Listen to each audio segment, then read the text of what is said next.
Oh, yes. So for those of you who were in the session with me after morning tea, you will have already seen Belinda. Belinda is an associate professor at Queensland University of Technology's School of Accountancy and spoke to us around entrepreneurship and entrepreneurship theories this morning, which was fantastic. So welcome back, Belinda.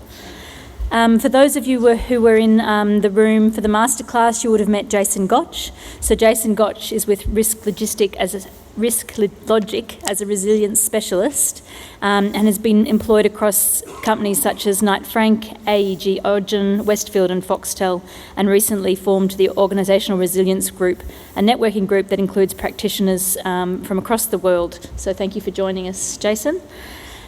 I'd like to introduce Carolyn Curtis, who's right next to me. Carolyn started her career as a social worker, supporting families at risk of having their children removed into state care. And I think I referenced some of the things that I've heard Carolyn speak about earlier in the day around the risk that people might die if you change the system, but people might die if you don't. And that's always stuck with me as a really important way of thinking. Carolyn's now the CEO of Taxi, which she joined in 2010. So we're delighted to have you here with us. I'd also like to introduce Ruth Ambler. I love the way that Ruth's CV has been presented to me because it really echoes something that Irma started off this morning by saying, because the first line is Ruth is a proud public servant. And I just really like the way that we've started with that and we're finishing with that. Passionate about delivering public value in its diverse forms. So she started her public sector career in human services policy and has worked at executive level across a range of departments, including the SA Dental Service, the Courts Administration Authority, and has also got prior experience working for Oxfam. So please join me in welcoming our panel.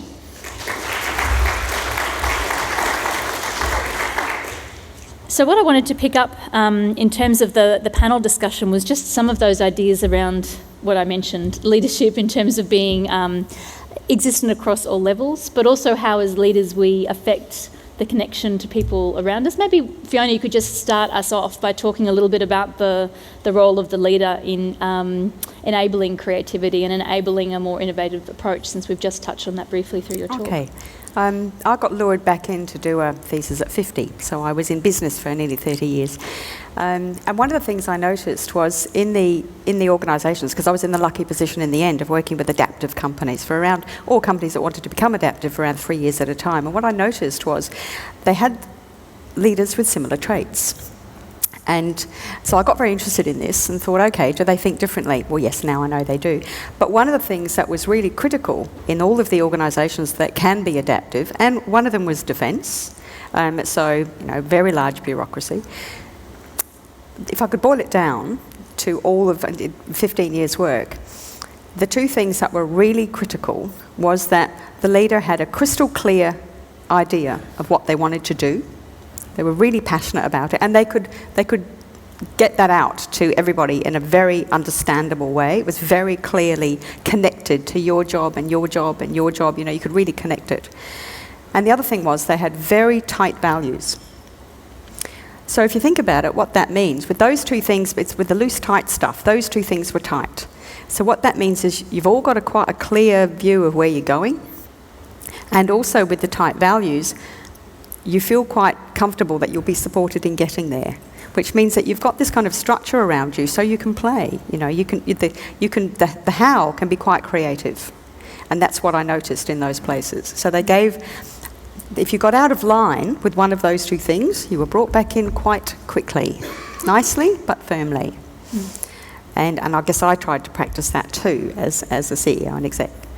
And what makes it really interesting is then you get people that are much better at being creative but also working together, because you have very, very aligned ideas of what you're trying to achieve. So you get lots of really good ideas and ways to get there. Would anyone else like to dive in before I link a question?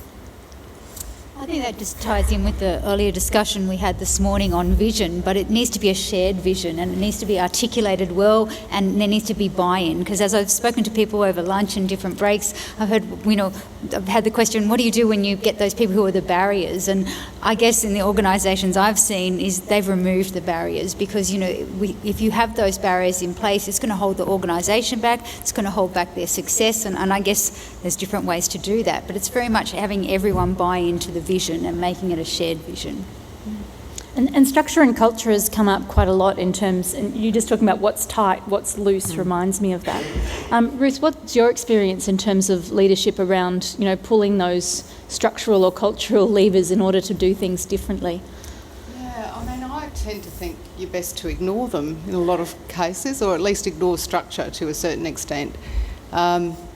My chief executive, Kim Winter-Dewhurst, he's come from BHP to head up our organisation, and he's brought some really interesting sort of thinking about some of this, and he's very clear that he's got a group of people in an organisation, very highly skilled people, and that when there's a Premier's priority that comes up, he should be able to draw upon the expertise of those people to achieve the aims. So he's not at all caught up in structure. And so it doesn't really matter where you are in the organisation. If you're the person who's got the skills for the job, he's very happy to bring together small teams of people to get things done. One recent example of that is an ICT project that I was working on that came pretty much directly out of Cabinet and from the Premier, and something that he's very passionate about. And I picked it up because I happened to be the person there at the time, to be frank, and pulled together a small group of people to make it happen. And so that's the kind of thing that he expects, is that you won't be thinking, well, hang on a minute, that's not in my job description. It's really about being flexible and being able to respond to the priorities of the time. I think culture is a different thing, obviously, than structure. I think structure's useful because you need to know who you report to, and all of those sorts of things. I think particularly for staff, that's they need to understand who's going to help them and who they're going to be working with. But I think culture, I absolutely agree with the comments about values. I think culture is really driven by values, and I've worked in a lot of parts of the public service, and I don't think I've worked anywhere where there hasn't been a really strong culture of service. That whatever it is, whether it's housing, whether it's in the dental service, whether it's somebody on the front counter serving people in a court situation, people come to work because they actually believe in what they're doing, and I think that's really important. Thank you. Just one thing that you were sort of saying there around, who do you get involved, the people who you need to get involved in the problem. And in the previous fishbowl, we were looking at how you actually work with the community to think about what needs to happen, which reminds me obviously of the work of Taxi in terms of actually working with people outside the organisation to create change, but also by doing that you create change within the organisation. Does that ring true for you in terms of bringing different cultures or different experiences into your way of thinking as well, Carolyn? Yeah, definitely. I think, we would often think about what is the outcome that we want to achieve, and then what's the best way to achieve that. And sometimes it might be that you have the right capabilities and the right skill sets around you, and sometimes you might need to draw on capabilities outside of your department or your team to do that. And I think our experience, particularly in the social policy space, is that some of the greatest insights can come from working alongside those that you're there to serve.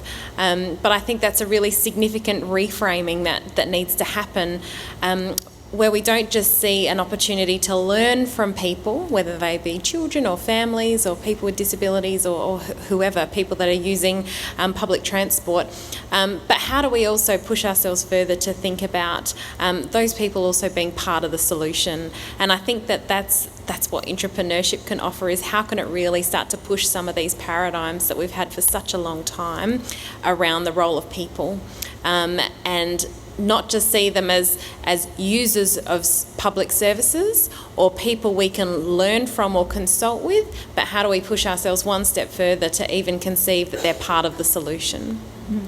Which brings me to the, part of this panel is to look at leadership across all levels. So I just liked that theme that was coming through about it's not actually all levels of the organisation either. It's around getting, diverse inputs in. I'd like to open it up to the floor. We have 2 roving microphones. So as per previous, if you have a question, draw attention to yourself and let me know your name and where you're from when you ask the question. And if you want to ask anything specifically of the panel, a panel member, please direct the question to them, or it can be an open question. I'm conscious I haven't asked Jason a question yet, so I'd really welcome the audience to ask him something. Can I make a quick point while we're waiting? Yes, yes. One of the things to think about is, or I used to think about a lot, is the small as well as the large things to do with leadership. So one of the things I saw, and then I practiced, and it works really well, is a little thing. So whenever I had a new staff member, it didn't matter where they came from, and I had probably 500 at one time, I always spent an hour with them within the first 2 days, always. And what I did was go through, this is my job spec, basically. This is what I'm here to do. This is your job spec, but what do you think you're actually here to do? And how does it align with what I do? And how does it align with what other people do? And it gave me a reason to talk to them. It gave me the capacity to be able to actually be eye to eye with them, so create that relationship. It gave us some clarity and them some clarity. And the other thing we had was a discussion around when they could come straight to me and when they went through a structure. So I clarified that thing about, what you use your manager for and when my door is always open. And that happened with everybody. It was a small thing, but it was really powerful. I could just quickly chime in on one thing, just on the leadership, is that I actually think it falls into 3 categories. I think there's exceptionally good leadership, there's exceptionally bad, and then there's people in the middle who just do nothing. So I think that exceptionally good leadership often can intimidate the people below, not to either aspire to that or to get into it. Really bad leadership just is completely toxic, obviously, and that word's become quite topical as well, about toxic cultures, and people have given up high-paying salaried positions just because they just couldn't go there each day. And then when it's indifferent, it just sits in the middle, just nothing happens. And that's where we see some floundering in organisations too, because they just don't continue to go forward. So I think that it's become almost very cut and dry between good leadership and bad leadership. And then the bit in the middle is really the part that nobody talks about, because that's just sort of, that floats there and just isn't good or bad. Yeah, and I guess that's part of the part of the drive for the entrepreneurship community of practice is to link people who are trying to do good leadership within their organisations, regardless of the management structure, and to have that connection and support. There must be some questions. Yes, one at the back, please. Thank you.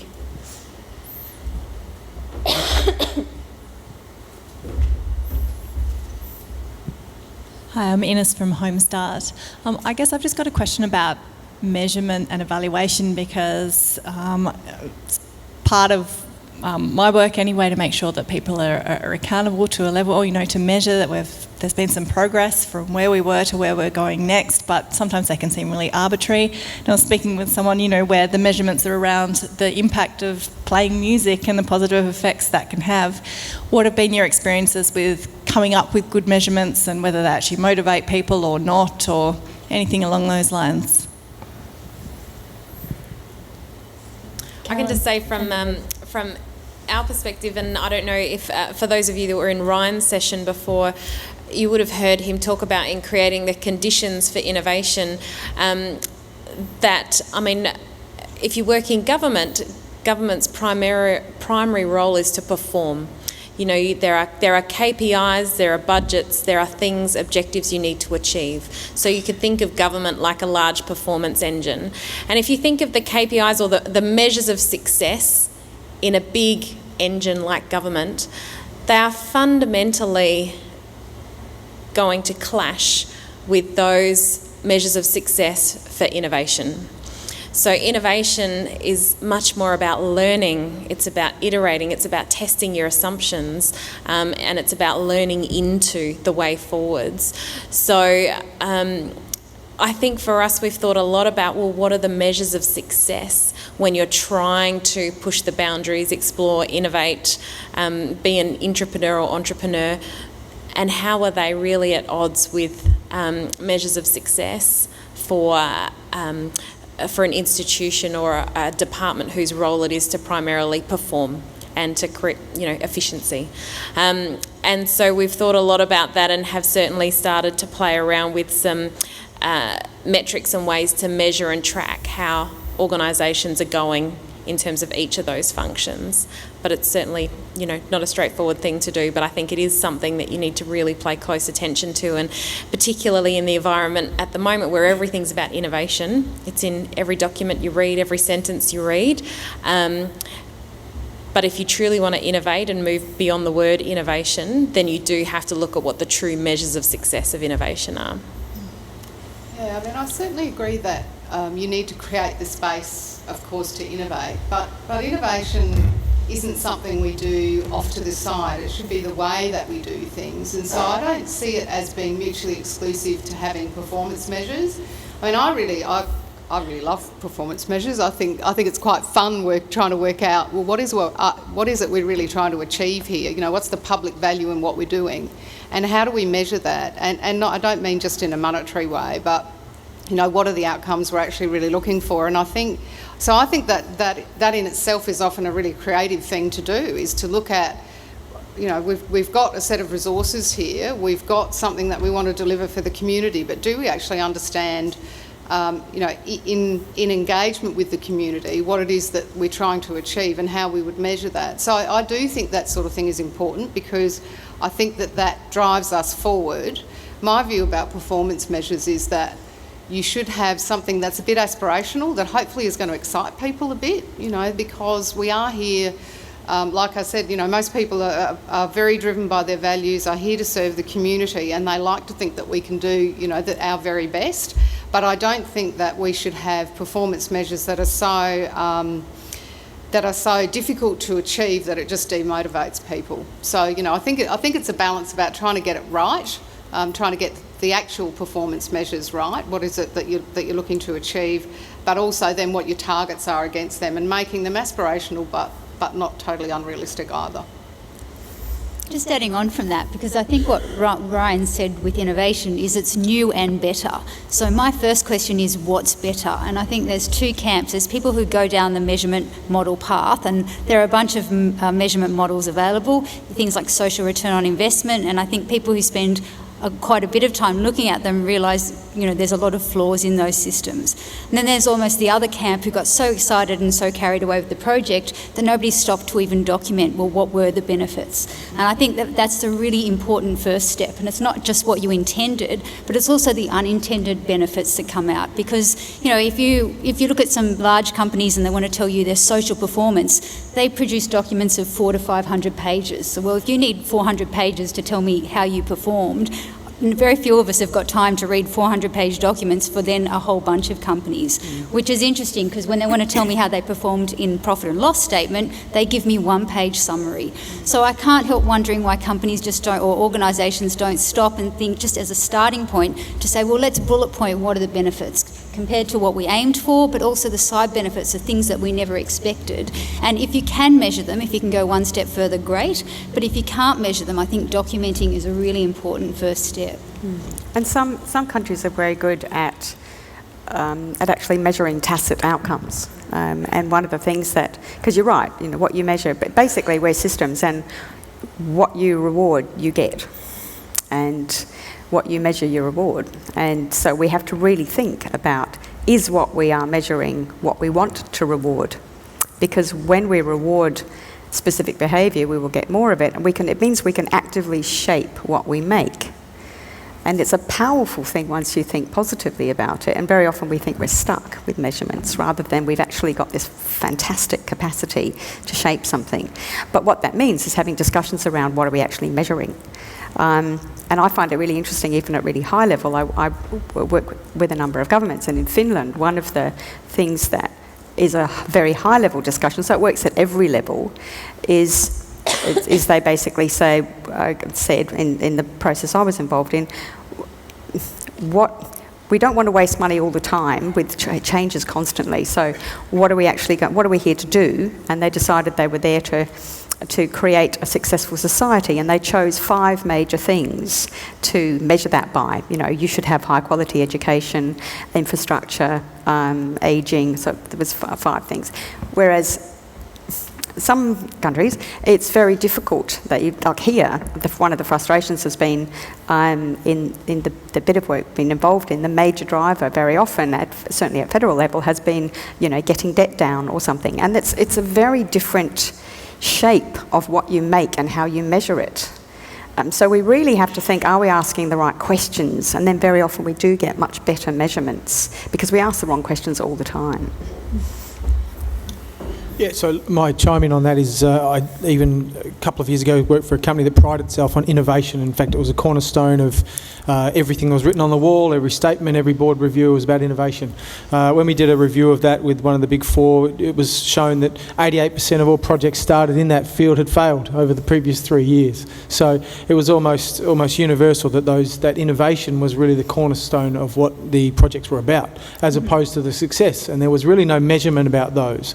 But the company just continued to pat itself on the back to say, well, we're innovating. We've got an innovation project starting here and there. So they were very good at telling ourselves that we were good at innovation and we had a lot of good ideas, but the completion of those projects was really the cornerstone. And there was no real metrics around how to measure the success. So I think similar as some of the stuff I talked about today with resilience. Again, people want to become resilient. They like the idea of resilience, but I can tell you even at a global level, there's not a great amount of metrics at the moment on how to measure resilience. People they're all for implementing it, but then how do we test it? How do we change it in a year's time? How does it evolve into something else if we can't measure what we've got now to what we may have later? Yeah. I think there are some emerging, I mean, my worst nightmare for taxi is that in 10 years' time, exactly what you just described, that we did a whole lot of stuff but actually achieved nothing. That is my absolute worst nightmare.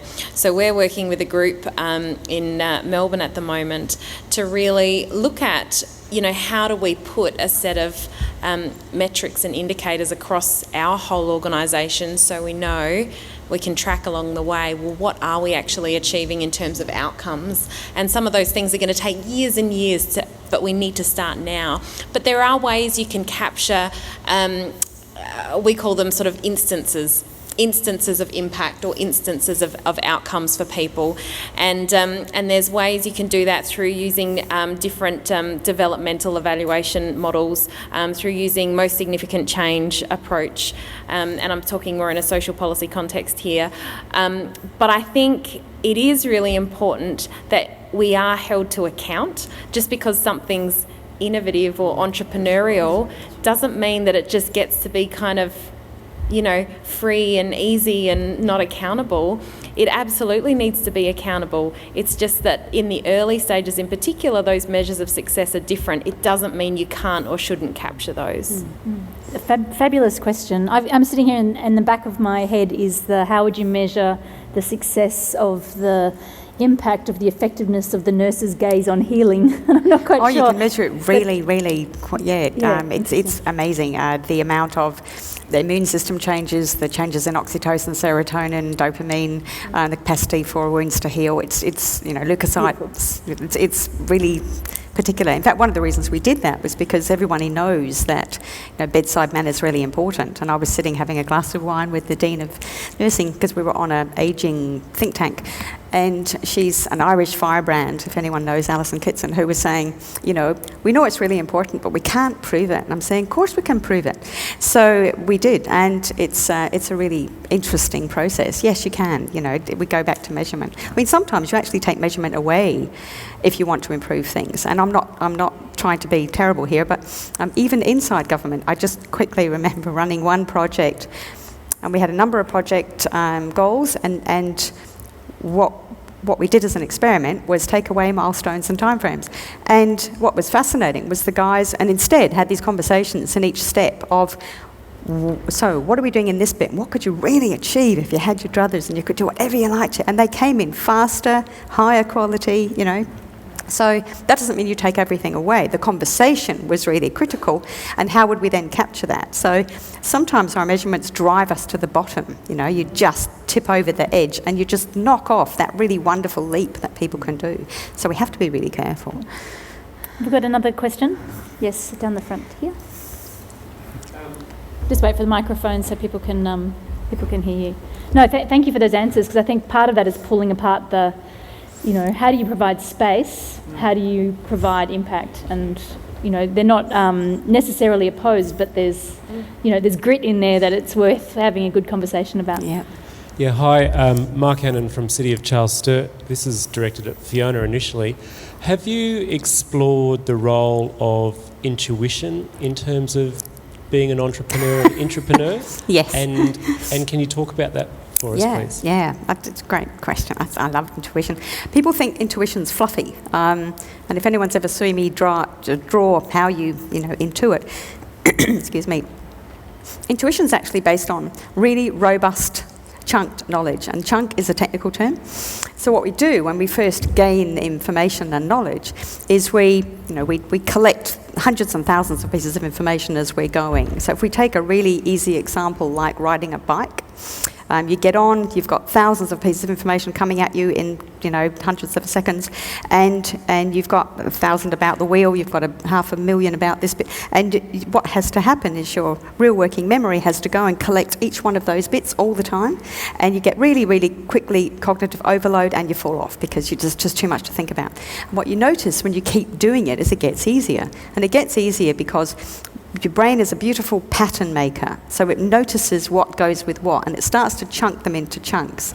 So if you ride a little bit more, your brain might have to go up and down 10,000 times instead of 100,000 times, and then 1,000 times, and then you get to that, the people you see in the Grant sort of French Open, and they could get on a bike and cook at the same time because it's one chunk, and it's 1/20th of a second that hundreds and thousands of pieces of information open up. So that's the way you chunk information. And intuitive knowledge, that's exactly the way that works. We feel uncomfortable about it because it's very messy in the way it's built. It's not back traceable. So if someone says to you immediately, why do you think that? You can't go back and say, well, because this led to this, because it didn't. It's this mishmash. As soon as you take one step back, it doesn't mean that it's not relevant, and it doesn't mean that it's not extremely robust. Unless you're so biased, you only take in, really bad information. But generally, people do. So the very good strategists I've seen, what they're really good at, the very entrepreneurial people, is even at very senior level, they're really comfortable with having both. What is it that we need to achieve? The analytics and the intuition. And they allow both on the table. So it's what's your gut feel, and then what do we actually have to achieve? And they really do give honour to both of them, and they make the best strategic decisions. We've got one final question. Sorry. Are you all exhausted? Have a brains overload, or have we done what Fiona suggested, which is actually we're growing new connections? This table down on number 9 is our final question. Hi, Kim Tidswell from Department for Education and Child Development. This is probably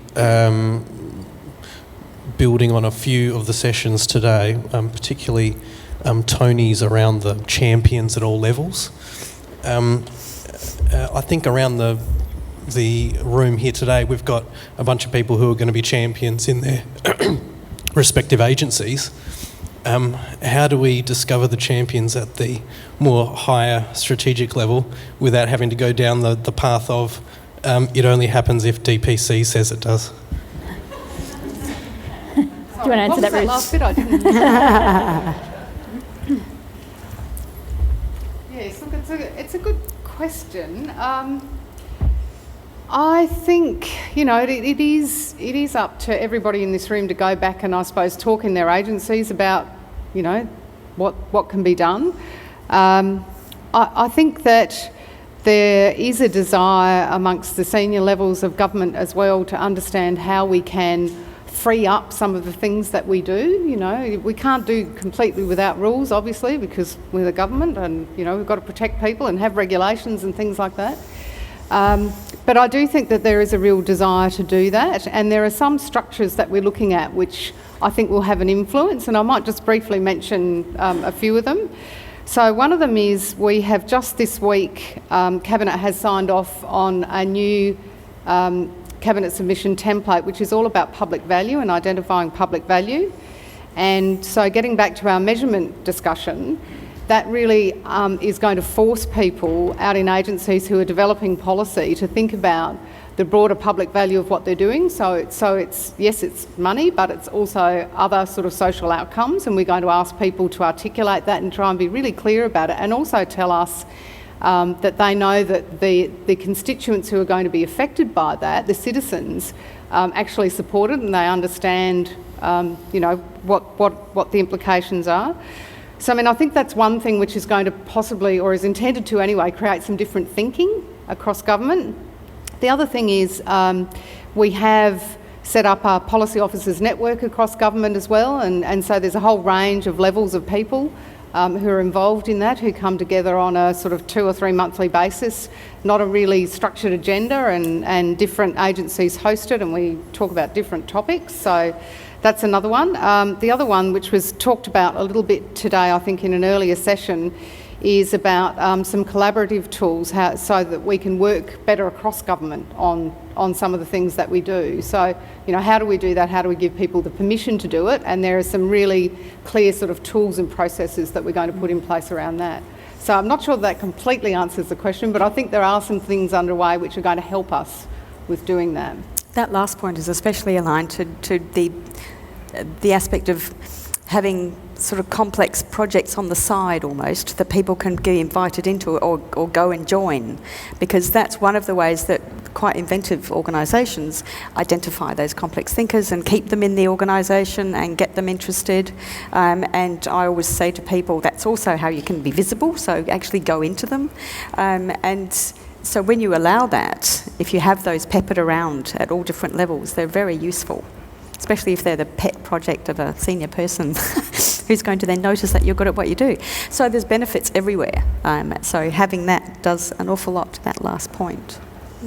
I'm going to wrap up our panel, but thank you very much for starting to pull apart some of those things that are slightly in conflict, but that's what makes them interesting, and things that are actually really important for how we think about entrepreneurship. So please join me in thanking our panel.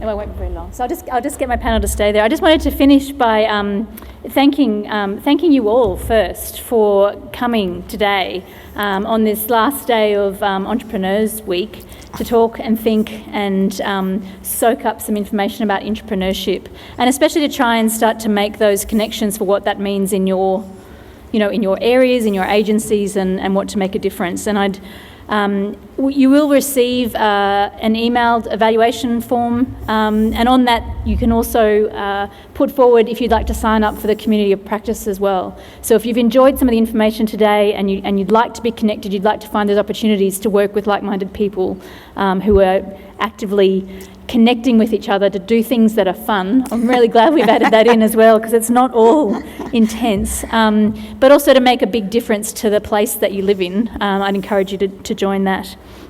I'd like to thank my co-MC Jeff Slack for setting us off this morning and for running another session, and all of our speakers today. So Michael O'Brien, Irma Ranieri, David Otchrich, Belinda Luke, Karma Williams, Tony Delaney, Joe Noon, Mark Wilson, Adam DaCosta, Mark Hannon, Nadia Mattison, Jason Gosh, Catherine McEwen, the panel from the Fishbowl, including Noni Williams, Matt Miles, Sarah Maddock, Tanya Goss and Kirsten Fentanel, Ryan Hubbard and Carolyn Curtis from Taxi, Ruth Ambler and Fiona Kerr. It's just been I just wanted to read out all those names because it's been such a full day and such a lot of choice in terms of the expertise we've been able to share. And I guess it's a little bit of a disappointment that we couldn't get to, maybe it's just me, that I couldn't get to the other sessions because there just seemed to be so much wealth of knowledge and experience, and that's quite exciting.